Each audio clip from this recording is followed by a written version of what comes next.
আজকে যে মামলাটি হয়েছে এই মামলার মধ্যে শেষ পর্যন্ত যে কনক্লুশন যেটা এসেছে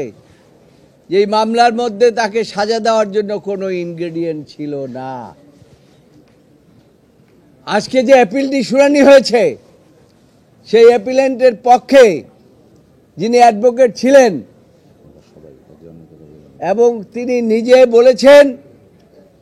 এবং আমাদের রেফারেন্স দিয়ে বলেছেন যে আমরা বিগত 3 দিন বেগম খালেদা জিয়ার পক্ষে যে আর্গুমেন্টগুলো করেছি সবগুলো আর্গুমেন্ট লিগ্যাল আর্গুমেন্ট এবং তিনি সেগুলো অ্যাডপ্ট করেছেন। তাই আমরা আশা করি এবং আগামীকালকে যেহেতু এই মামলার রায়ের দিন ধার্য হয়েছে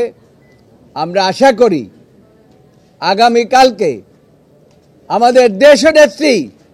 বাংলাদেশের গণমানুষের নেত্রী 3 বারের প্রধানমন্ত্রী এবং আশা করি আগামীতে ভবিষ্যতেও আল্লাহর রহমতে আল্লাহ তাকে যদি বাঁচিয়ে রাখবেন ইনশাআল্লাহ এবং তিনি এই দেশের ক্ষমতায় আবার ফিরে আসবেন আল্লাহর রহমতে ইনশাআল্লাহ, এটা আমরা আশা করি এবং আগামীকালকে আল্লাহর রহমতে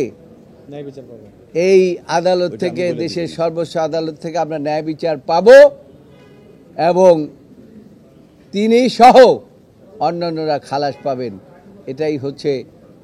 আজকের এখানের আদেশ মোতাবেক আগামীকালকে জাজমেন্টের দিন ধার্য আছে।